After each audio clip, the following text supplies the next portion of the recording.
सभी मित्रों को मेरा प्रणाम। आशा और उम्मीद करते हैं आप सभी लोग स्वस्थ होंगे, मस्त होंगे और अपने परिवार के साथ व्यस्त होंगे। आपको मेरी कहानियाँ कैसे लग रही हैं मुझे कमेंट में ज़रूर लिखिएगा। ज़्यादा से ज़्यादा लाइक करिएगा, शेयर करिएगा अपने अपनों के साथ, अपने मित्रों के साथ, अपने परिवार के साथ, अपने रिश्तेदारों के साथ। जो लोग नए हैं मेरे चैनल पे वो चैनल को सब्सक्राइब ज़रूर करिएगा, बेल आइकन दबाना ना भूलिएगा ताकि आपको सबसे पहले नोटिफिकेशन आए और आप तुरंत ही मेरी कहानियों से जुड़ पाएँ। तो बढ़ते हैं आज की कहानी की ओर।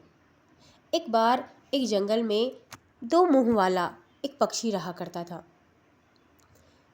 और वह अपनी पत्नी से बहुत प्यार करता था।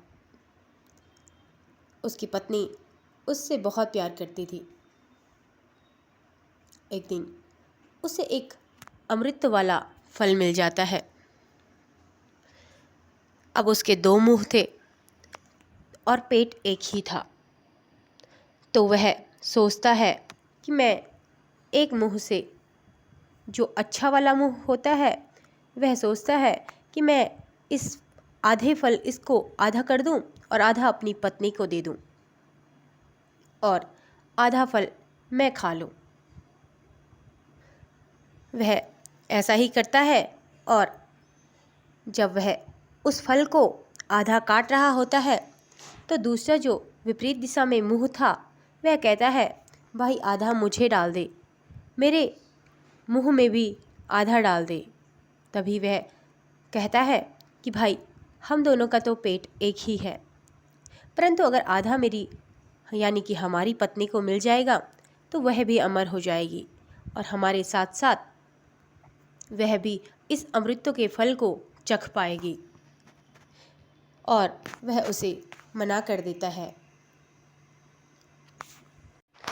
तभी जो विपरीत की तरफ जो मुंह था यानी कि खराब वाला मुंह, उसके दिमाग में उल्टे पुल्टे ख्याल आने लगते हैं। वह अपने ही आप के बारे में खुद ही गलत सोचने लगता है और उसे भी एक फल मिल जाता है जो कि जहरीला विषैला फल होता है। अब जब उसने अमृत वाला फल आधा अपनी पत्नी को दे दिया और आधा स्वयं अपने मुंह से ग्रहण किया तो उसकी पत्नी उससे बहुत प्रेम करने लगी और उस मुंह से अत्यधिक उसे मोह हो गया। दूसरी विपरीत दिशा वाला मुंह उससे बहुत परेशान होने लगा, बहुत जलने लगा। उसे जब वह विषैला फल मिला तो उसने कहा कि अब मैं इसे खाऊंगा। अच्छे मुंह वाले ने कहा कि नहीं, हम दोनों का पेट एक ही है, अगर तू इसे खाएगा तो तेरे साथ साथ मैं भी मर जाऊंगा। वह कहने लगा कि यही तो मैं चाहता हूँ कि तू मर जाए, और वह उसे अपने चोंच में दबाए ले आता है। तभी वह अच्छे मुंह वाला उसे कहता है कि नहीं भाई मत खा, मेरे चक्कर में तू भी मर जाएगा। परंतु वह नहीं मानता।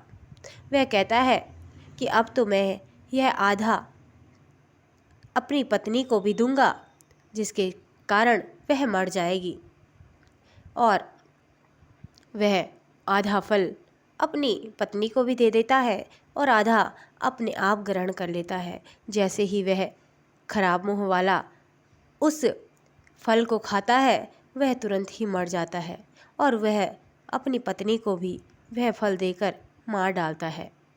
तो कहा जाता है विनाश काले विपरीत बुद्धि। तो विपरीत दिशा में उसका मुंह था लेकिन उसकी बुद्धि भी विपरीत ही हो चुकी थी।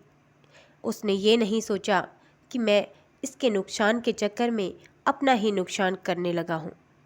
उसने ये नहीं सोचा कि मैं अगर ये फल खाऊंगा तो मेरे साथ साथ इसके साथ साथ मैं भी मर जाऊंगा और मेरे साथ साथ हमारी पत्नी भी मर जाएगी।